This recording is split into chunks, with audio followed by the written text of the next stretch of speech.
Bonjour à tous, je suis Gilles Mancillon. Je vous remercie de vous brancher sur cette chaîne pour venir écouter ces messages que je fais journalièrement. Je le ferai peut-être quotidiennement dans le futur. Je pense qu'aujourd'hui c'est peut-être un jour férié, hein, parce que j'étais faire un peu de jogging en ville et j'ai vu que 90% des magasins sont fermés, donc il est possible que le lundi de Pentecôte soit aussi célébré comme un jour férié. Des fois je suis un peu déconnecté du temps, du temps du programme. J'ai un petit peu fait du ménage dans ma mémoire. Maintenant je dois réintégrer ce monde terrestre. Je vais tirer quelques cartes pour voir d'abord passé, présent, futur, savoir pour cette semaine qui arrive. Passé, présent, futur doivent être intégrés comme une seule chose, une seule énergie, parce que tout ce qui est dans le présent, c'est ce qu'on a créé dans le futur, et ce qu'on crée dans le présent, c'est ce qui arrive dans le futur. Hein. Dans le passé, c'est la richesse, dans le présent, c'est l'abondance, dans le futur, c'est l'authenticité. Alors, que peut-on demander de mieux, hein? Je vais faire quelques tableaux là qui dit j'aime l'argent et l'argent même. C'est des tableaux pour le principe de manifestation. Il faut faire ami avec l'argent, hein, c'est très important pour euh, ce que l'on travaille, c'est l'indulgence. On essaie de redresser un peu la barre par rapport à tous ces programmes qui sont des programmes sensoriels qui nous détournent de cette habilité de se nourrir de prana, d'être complètement dans le vide, le zen, d'être complètement dans la sérénité sans avoir besoin de rien. Et donc, mais enfin bon, il faut avoir une balance, une harmonie. Hein. Après ça, ce que ce procédé de purification est en train d'apporter, tout en sachant que bon, il faut pas se critiquer soi-même quand on fait des erreurs, quand on pense faire des erreurs, ça va nous amener à la droiture. La droiture, c'est-à-dire c'est tout ce qu'il faut. Hein. Il suffit d'être aligné avec la loi, aligné avec ce qui est droit, ce qui est vrai, ce qui est juste, ce qui est bien, ce qui est beau. Et à ce moment-là, une fois que tous les paramètres de tous les paramètres sont remplis, il y a une porte qui s'ouvre, hein, de toute manière. Ce qu'il y a, c'est qu'on est indulgent. On a encore, je me souviens, j'ai l'impression que j'ai perdu des années, juste parce que bon, je venais faire la fête, et donc j'étais un peu distractif de mon procédé cellulaire.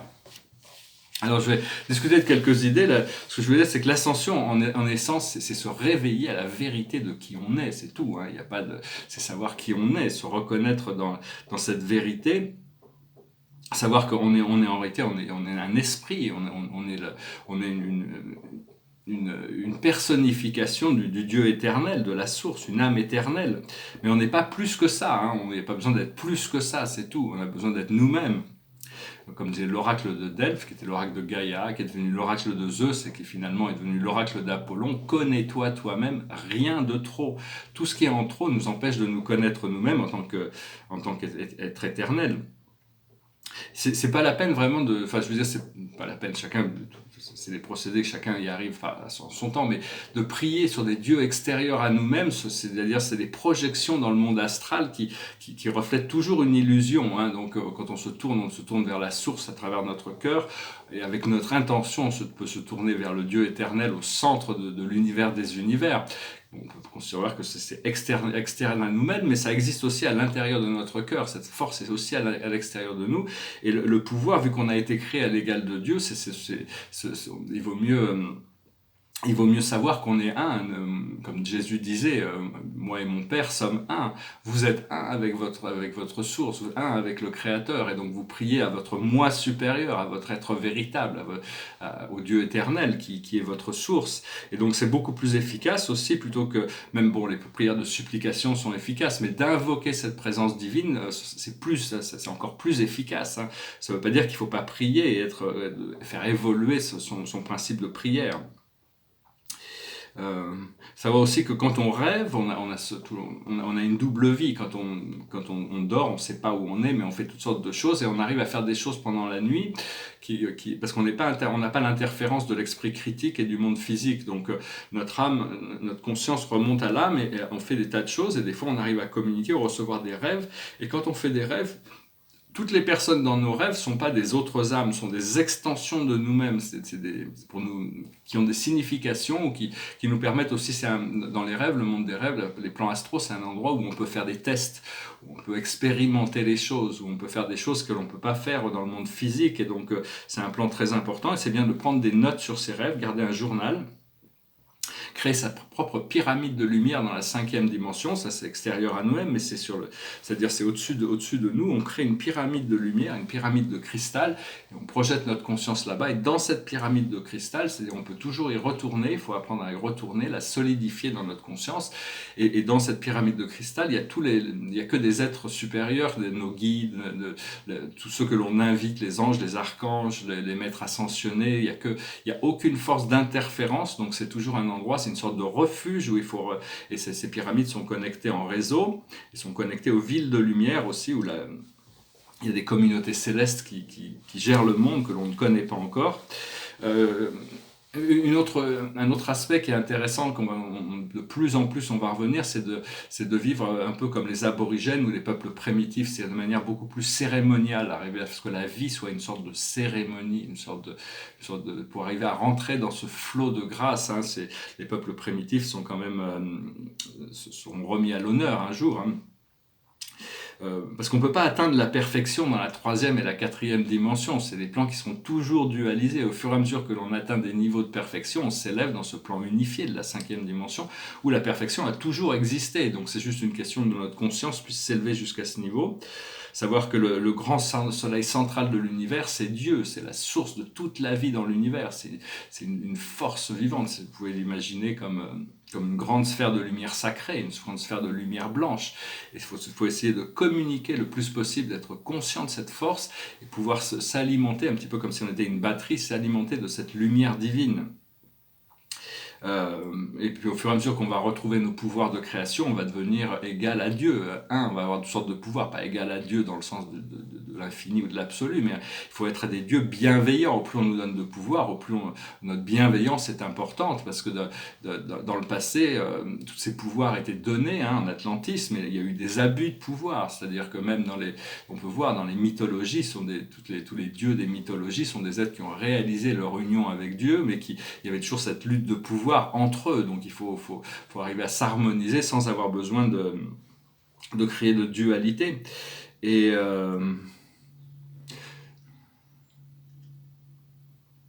parce que ce qui se passe actuellement, c'est qu'on est en train d'enlever toutes sortes d'impuretés. Il faut le faire avec amour, patience et persévérance. Savoir que tous les jours, il y a des nouvelles parties qui sont éliminées. Et faut savoir aussi qu'on fait partie de quelque chose quand on s'inclut dans cette mission, quand on choisit une mission, quand on comprend notre mission terrestre, on s'aperçoit qu'on participe à quelque chose qui nous dépasse, qui nous transcende, qui est beaucoup plus grand que nous. Donc ça nous rend humbles aussi. Et bon, personnellement, ça fait quand même 30 ans que je suis dans ma voie spirituelle, donc c'est quelque chose que j'ai choisi. Ça m'a un peu, quelque part, bon, j'étais quand même bien intégré dans mon monde matériel. J'étais marchand d'art, mon premier métier c'était galeriste, marchand d'art, et l'esprit me dit que je vais pouvoir retourner à cette profession.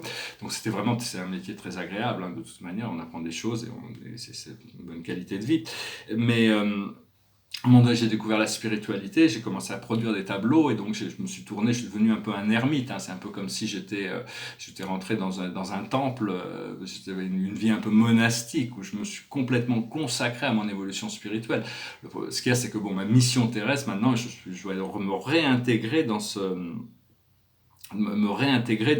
le monde terrestre pour pouvoir servir plus et puis profiter plus de la vie aussi. Parce qu'il faut comprendre que les idéaux spirituels sont très importants. Moi, j'ai beaucoup d'idéaux spirituels. Je vois la réalité de ce qui est possible ou ce qui existe déjà dans d'autres dimensions. On s'éveille, on prend conscience de choses qui devraient... C'est les choses de toutes les dysfonctions de ce monde terrestre. Mais il faut être réaliste par rapport au temps et à l'espace. C'est-à-dire il faut accepter les conditions spatiales de l'époque dans laquelle on vit et voir ce qui est possible de réaliser, ce qui est voulu par la conscience divine, par notre moi supérieur, pour arriver à agir dans ce sens.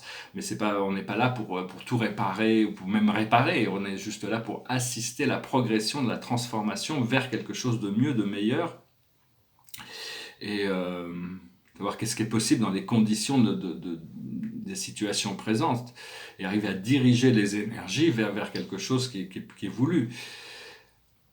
Parce que les idées de mon livre qui sont dans ma playlist quand je ne rêve pas, je suis, c'est des idées qui vont devoir être intégrées dans les 200 ans à venir, mais c'est des idées qui sont très avant-garde encore, parce que qui préparent le premier contact, qui préparent l'âge d'or, mais dès qu'on parle d'extraterrestres, comme quoi il y a des forces intelligentes dans l'univers qui sont supérieures à l'intelligence humaine, moi je les entends parler dans les médias, dès que quelqu'un peut amener cette idée, c'est un loufoque, hein, c'est le mot qu'ils utilisent, c'est loufoque. C'est-à-dire ça n'a aucune réalité dans la base de quelque chose qui peut être réel, c'est juste des gens qui ont pas toute leur tête. C'est comme parler des anges et des archanges comme des êtres réels ou de l'âme éternelle. On est tous des loufoques, quoi. On est pour eux, enfin pour tous les gens qui sont dans ce programme. Cela dit, il y a tout un shift qui arrive et ils vont s'apercevoir que c'était pas si loufoque que ça, qu'en réalité il y a certaines réalités qui vont devoir être intégrées, hein, de toute manière. Bon, enfin, en tant qu'artiste, c'est bien d'être un peu excentrique de toute manière, de ne pas avoir des idées qui sont conformes au plan normal, parce que sinon, être inconformiste en tant qu'artiste, c'est pas, ça a rien de, on peut presque accepter les choses. Mon maître guide m'a dit, en tant qu'artiste par les extraterrestres, les gens peuvent presque l'accepter parce que je suis un artiste. Si j'étais un dentiste, ça serait beaucoup plus, les gens chercheraient probablement un autre dentiste parce qu'ils ne me feraient pas confiance. Donc c'est des idées assez avant-garde, hein, de toute manière. Personnellement, je pense avoir complété mon programme, mon curriculum spirituel. C'est juste le nettoyage de mon corps qui reste à faire, cellulaire. Et donc voilà, hein, je vais finir, je vais peut-être tirer quelques cartes. Je ne sais pas si je vais parler un peu de choses plus terre à terre. Hein. Bon, je vais parler un petit peu parce qu'on vit dans un système qui est extrêmement encore dualisé, et donc il y a toutes sortes c'est géré avec la politique. Bon, bientôt, il y a toutes sortes de choses qui vont changer. Il y a des annonces qui ont été faites comme quoi il y a des voiles qui vont tomber au fur et à mesure. Enfin, la conscience avance quand même assez vite, hein, de toute manière. Je vais adresser un sujet aussi. Tiens, je vais adresser un sujet qui fait partie du programme terrestre quand même. Je vais essayer d'en adresser plusieurs. C'est d'un point de vue juste offrir une perspective spirituelle. C'est le sujet de l'avortement. Alors bon, aux États-Unis, il y a des États qui rendent ça illégal. Mais en réalité, c'est leur dogmatisme ils comprennent pas la vérité, ils comprennent pas la réalité de Dieu. On peut pas dire qu'on est pour l'avortement, parce que bon, on a envie que les gens se reproduisent, avoir des familles, et continuer que les sociétés humaines évoluent. Mais le droit de choisir, si quelqu'un est pas prêt, vaut mieux pas qu'il ait d'enfants, parce que ces enfants arriveraient dans des conditions qui pourraient être très très difficiles. Et l'âme, de toute manière, n'est engagée dans un corps physique, dans une incarnation terrestre, qu'au moment de la sortie du corps, au moment de la sortie quand elle sort du corps de sa mère. Bon, il y a des âmes qui peuvent choisir de passer tout le procédé pour créer un lien profond avec la mère. De passer beaucoup de temps à l'intérieur du fœtus quand il est en train de se préparer. Mais enfin, l'âme n'est pas bloquée, elle rentre et elle sort, et donc de temps en temps il rentre, de temps en temps il sort. Mais l'engagement par rapport à la carrière terrestre ne se fait qu'au dernier moment, de toute manière. Donc il n'y a aucun problème avec ça d'un point de vue spirituel. Il n'y a aucun problème avec ça. C'est juste, bon, c'est un droit qui ne devrait même pas être remis en cause. Chacun doit pouvoir décider de ce qu'il fait de son corps et de sa vie. Je voulais dire ça parce qu'aux États-Unis, c'est assez... il y a ces États qui veulent mettre les gens en prison pour faire ça, quoi. C'est assez grave. Enfin, je veux dire, c'est une sorte de régression. Il y a tout ce procédé de régression spirituelle aussi. Il y a cette avance, mais ça avance et ça recule. Il y a des choses, il faut voir, ça fait partie du procédé. Donc la plus haute sagesse pour nous aujourd'hui, c'est les Amérindiens, c'est vivre de manière cérémoniale. Les Indiens vivent de manière cérémoniale, ils ont très peu d'impact sur l'écologie, c'est la première race, la race rouge, et c'est des gens qui avaient une vie très très simple. On a tous eu des vies là-bas aussi avec les Indiens, et c'était des vies très paisibles, très calmes, très, très harmonieuses, hein, de toute manière. C'est peut-être reconnecté avec l'Amérique aussi. L'Amérique, il y a deux forces en Amérique, il y a la force du condor en Amérique du Sud et la force de l'aigle en Amérique du Nord. Et ces deux forces doivent voler ensemble.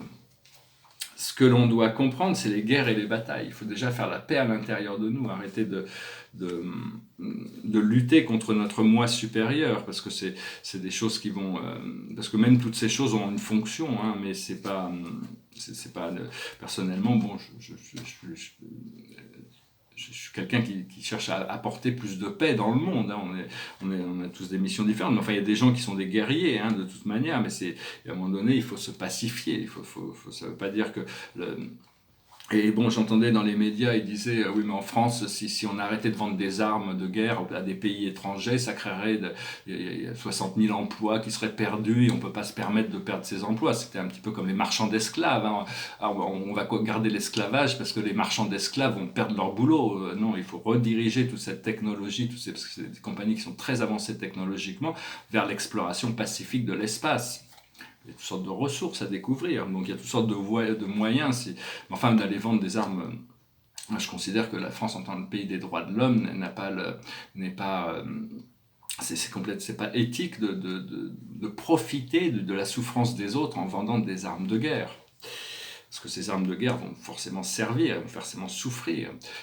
Bon, la guerre a servi a servi le procédé d'évolution, mais maintenant qu'on est en post-industriel, il faut arriver à maturer. Et donc, faut pas s'inquiéter de ces choses, mais disons qu'apprécier le fait qu'on vit dans un pays qui est relativement pacifié quand même, qui est l'Europe, d'un continent qui est relativement pacifié. Après ça, ce qu'il faut faire, c'est le transport. Il faut se laisser transporter, il faut se laisser porter, hein. Donc ça, c'est juste des idées. Après ça, bon, chacun doit s'autodéterminer par rapport à ce que lui-même, comment chacun conçoit ces choses. On est tous créateurs de notre réalité. Et toutes ces choses, tous ces contrastes sont là justement pour nous permettre de trouver la résolution interne qui correspond à quelque chose qui est en harmonie avec les plans de notre âme. Et l'aboutissant, c'est l'orphelin. Il faut reconnecter avec notre source terrestre. On a notre source céleste, le grand soleil central. Une fois qu'on aura cette conscience qui sera reconnectée avec tout ce monde spirituel, on ne pourra jamais plus se sentir séparé. On n'a jamais été seul, mais on a cette impression de séparation. Une fois qu'on a compris, on arrive à faire la paix à l'intérieur de nous, hein, quand on a adressé cette compréhension des guerres et des batailles, parce qu'on a tous participé à des guerres et des batailles, et donc dans le passé, dans des vies passées, et donc on a des résolutions à faire par rapport à ces conflits anciens, mais on peut les résoudre, et à ce moment-là, on doit comprendre la vie amoureuse, c'est beaucoup plus agréable de s'occuper de sa vie amoureuse que d'aller faire la guerre. Et à ce moment-là, l'aboutissant, c'est le vœu. On arrive à s'harmoniser avec notre contrat. On a pris des contrats de vie. Les contrats, ils peuvent être réécrits, mais c'est mieux de s'harmoniser avec notre contrat de vie. Sinon, on va être obligé de revenir pour finir ce contrat. Donc, autant s'occuper de ce qui semble important, ce que notre âme nous communique à tout moment. Et je voulais chanter une chanson, mais j'ai pas sorti le. J'ai pas ça, voilà, je chantais celle-là. C'est un tableau derrière moi ici, c'est un tableau qui est symbolique de notre univers local, qui est un univers de matière sombre, qu'on appelle l'univers de Nébadon. Alors il y a un centre éternel, hein, ça c'est des mondes célestes, qui s'appelle Salvington, et nous on est dans la constellation 70. Je sais pas où est la constellation 70, elle est là-haut, ce qui s'appelle Edantia. Et on est dans un système qui s'appelle Satania, et notre planète s'appelle Urantia. Ça, c'est des noms célestes qui ont été donnés. Alors, ça représente les 100 constellations de notre univers local. Et actuellement, notre univers, on a un jeune univers, il n'y a que 6 millions, un peu plus de 6 millions de planètes habitées. Éventuellement, il y aura 10 millions de planètes une fois qu'il sera complètement développé. Et puis après, il s'élèvera dans la lumière, il sortira des circuits de l'univers pour s'harmoniser au circuit du super-univers autour du grand centre soleil central de la Voie lactée. Mais enfin bon, c'est un tableau de 2014. Moi, je le trouve assez beau, hein, je le trouve assez puissant. Bon, c'est des tableaux qui sont très, très, très avant-garde, parce qu'il parle de monde intérieur, c'est d'une grande profondeur. Il y a toutes sortes il faut avoir l'esprit déjà ouvert pour accepter la possibilité que tout cet univers que l'on vit est beaucoup plus. Il y a tous ces mondes célestes, ces choses existent, les réalités du monde spirituel sont réelles, hein. Mais de plus en plus, de toute manière, hein, on va être obligé, l'humanité va y arriver de plus en plus, hein. C'est juste que bon, on est venu là s'incarner un peu en avance du temps où ces choses pourraient être complètement acceptées pour pouvoir assister le shift, assister la transformation. Savoir qu'on est important, parce que si toute cette transformation qui est en train de se passer, c'est parce qu'il y a eu beaucoup de travail qui a été fait, des gens qui ont visualisé des idéaux, qui ont travaillé sur cette réalité de l'idéal, de cette inclusion, cet amour, et à force de travailler, le champ magnétique de la Terre est influencé jusqu'à ce qu'il arrive à un point culminant où toutes les énergies toutes les énergies de l'ancien programme. Bon, on est assisté par des forces universelles, et la force du Créateur premier reste essentiel. Il n'y a que Dieu qui agit en réalité, mais il doit agir à travers chacun de nous jusqu'au moment où cette force devient dominante sur Terre. On devient dominant comme une force du bien, du beau, du vrai, cette force de l'inclusion. Et donc, ici c'est à l'intérieur de 2005, il est un peu côté Matisse. Moi j'aime beaucoup Matisse, Henri Matisse, c'est un de mes peintres préférés. C'est quelqu'un des tableaux très relaxants, qui sont profonds et qui nous relaxent en même temps. C'est bien le tableau fort, mais les tableaux relaxants sont aussi agréables. J'aime bien un peu varier aussi dans mon art. Et donc, bon, je ne vais pas parler de politique aujourd'hui, parce que je regarde, je suis contemplatif par rapport à tout ça, mais bon, en tant que gaulliste, c'est pas facile. Je veux dire, les anciens partis n'existent plus. Un parti gaullisme, c'était un parti qui était libéral, qui était humaniste, qui était social. Maintenant, on est un peu coincé entre le parti oligarchiste de la République en marche et le parti hyper nationaliste du Rassemblement national. Mais enfin, l'esprit m'a dit que ce Rassemblement national n'était plus comme il était avant. Quand j'ai grandi, le Front national était un parti néofasciste, hein, c'est clair. C'était extrêmement hyper droite. Enfin, c'était c'était un néofasciste. Mais maintenant, c'est plus. Ils se sont réformés, ils sont juste beaucoup plus populistes. Donc, bon. Enfin, bon, on est un peu coincé entre le parti oligarchiste et le parti populiste. Donc, peut-être qu'il y a la nécessité de créer un nouveau parti qui serait le parti de la majorité silencieuse, qui représenterait tous les votes de l'abstinence, qui serait majoritaire en France. Si quelqu'un peut arriver à rassembler cette population d'abstinence, des gens qui ne se reconnaissent pas dans toutes ces fonctions politiques, on verra comment les choses se passent de toute manière. Alors je vais finir avec une chanson, c'est une chanson d'Eric Clapton, it goes like this. Would you know my name if I saw you in heaven? Would it be the same if I saw you in heaven? I must be strong and carry on, 'cause I know I don't belong here in heaven. Would you hold my hand if I saw you in heaven? Would you help me stand if I saw you in heaven? I'll find my way through night and day, 'cause I know I just can't stay here in heaven. Time can bring you down, time can bend your knees, time can break your heart, have you begging please, begging please. Beyond the door, there's peace, I'm sure, and I know there'll be no more tears in heaven. Would you know my name if I saw you in heaven? Would it be the same if I saw you in heaven?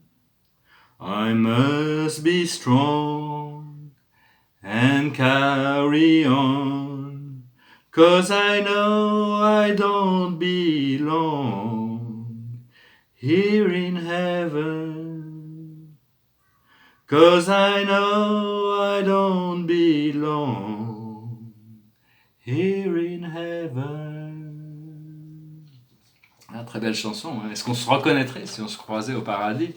Mais en réalité, on mérite tous d'être au paradis. On devra y retourner parce que de toute manière, il n'y a vraiment que ça, hein. Cette matrice du paradis est déjà là, déjà présente. C'est juste une question d'ouvrir notre conscience et s'harmoniser avec ces fréquences accepter l'enseignement de notre moi supérieur, de notre moi invisible, de toutes ces présences invisibles qui font partie de notre moi supérieur, qui sont nos guides, notre présence je suis, et qui englobe le procédé. Voilà, j'espère que ce message aura été intéressant pour vous. Je vous remercie pour tout, d'aimer, de partager, de souscrire, de commenter, et je vous dis à très bientôt. Namasté.